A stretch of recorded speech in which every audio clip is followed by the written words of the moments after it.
it's sort of wedged onto my punch. So this could hurt. I'm going to get a bigger glove. My punch got wedged in there, and so I've got good safety glasses on, exactly what I thought might happen. You'll never guess what's inside the device that keeps your hot water heater safe.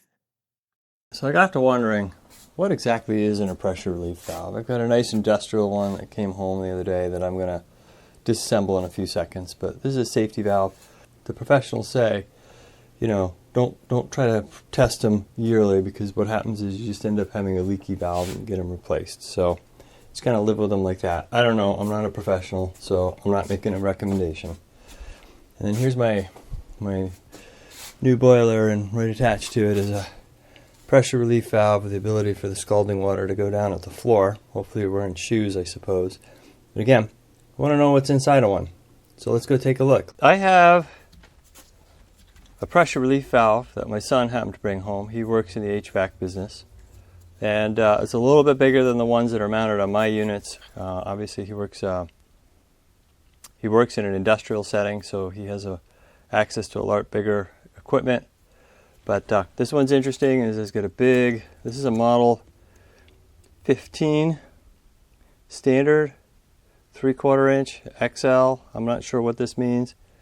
BTUR rating 205,000 BTUs. This can, I would assume, can dissipate beyond that. I don't really know what all that means. Again, I'm not in the profession, but this is a big one.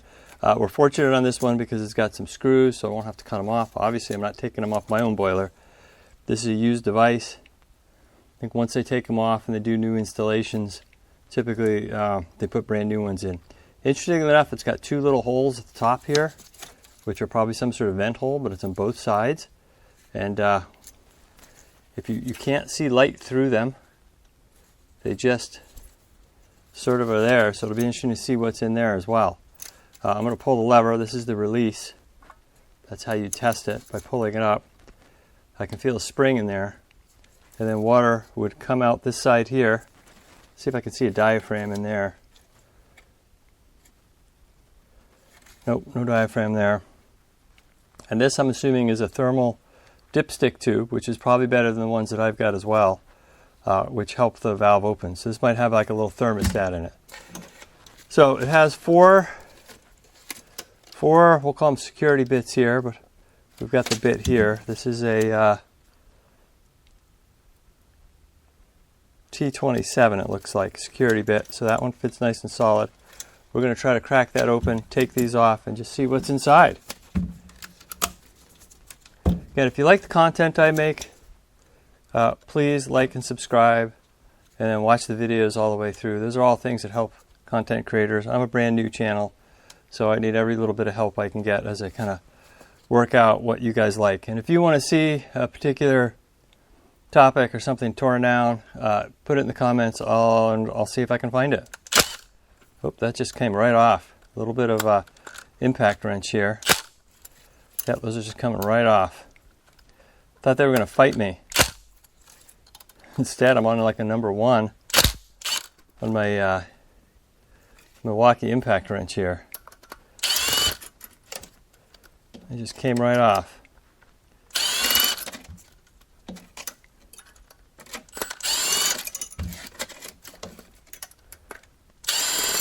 All the safety glasses and other stuff. You never know when you're going to pull this up or if it's going to pop a spring out or anything. So far, inside of here, we can see some corrosion. Let me grab a pen here. You can see a bunch of water corrosion on here, and that's why they get old.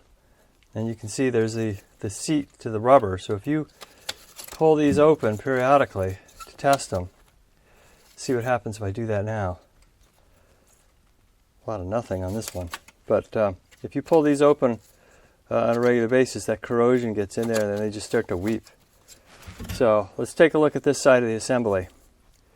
This is some sort of, this dipstick is a thermal probe, and I bet it expands as it gets hot and pushes a piston up, which runs into this bladder, which causes it to open.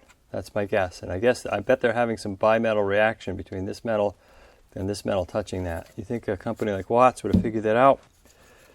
I'm sure they have, but it's probably not a problem. So the next question is, oh, there we go. Look at that. Look at that. There is also a secondary seal on this one, which is a rubber boot. So I think when you crank the handle, or if I can get it to crank, I got all these warning labels in the way.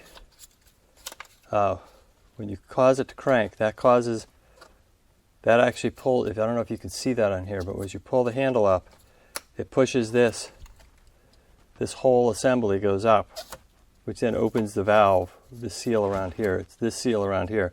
This is some other sort of diaphragm seal designed to let the whole thing move without water entering into here. And now that we've seen this, these holes are obviously, if this diaphragm here breaks and water starts to leak out, it'll kind of fall out of the holes here. So it's some sort of safety relief for them. So this is the actual seal that happens. This red part, oops, I got my camera angles a little wrong here.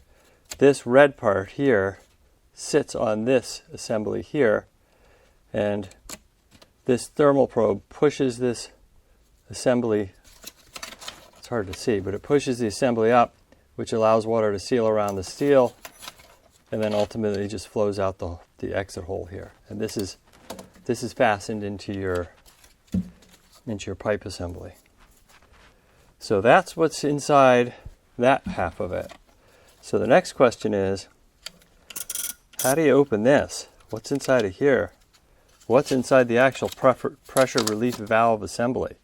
I can see a threaded screw in there through this hole, and we can pull the boot up. I don't think anything happens up here other than just a spring.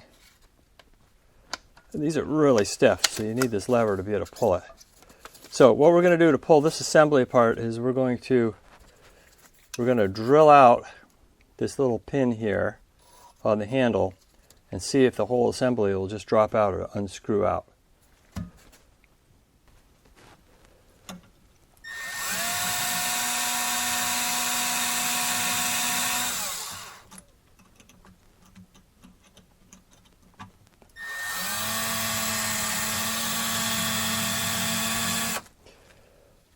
Okay, need a slightly bigger bit. Okay, so now we're going to continue to drill this pin out that holds the handle on.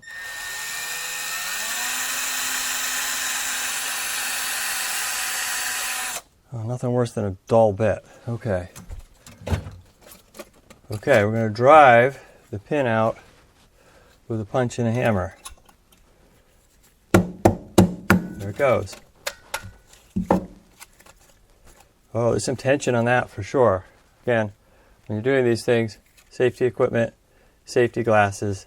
I don't know how this thing's going to come out. Oh man, it's sort of wedged onto my punch. So this could hurt. I'm going to get a bigger glove. Okay, safety first. Bigger glove.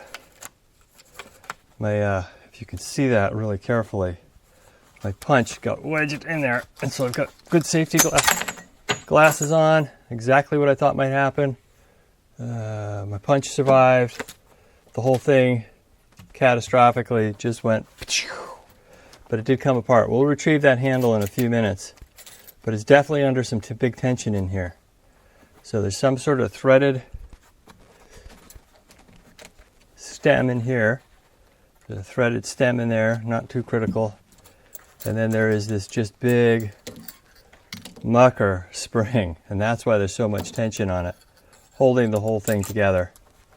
And so what happens is this thermal probe here, taking the big gloves off here. If you like these videos, please like and subscribe. I know it's just one click for you, but it's a world of difference to me. All right, this is what's inside. So we've got a thermal probe in here. I think that's to get even on a low water level. It'll still function by getting hot, which has a piston in here. It pushes up against this rubber valve here, pushes it up out of the way against that spring, and allows water to spill out this hole here. This is a pretty beefy valve here. It was under a lot of tension. As you saw, it probably exploded a little bit when I took it out. Safety glasses are a must with all these projects. I even put big gloves on because I didn't know how it was going to come apart. But that's what's inside a pressure hot water safety relief valve. This one's a little bigger than you have on a traditional residential hot water heater or water boiler, but it is a good device. So thank you for watching.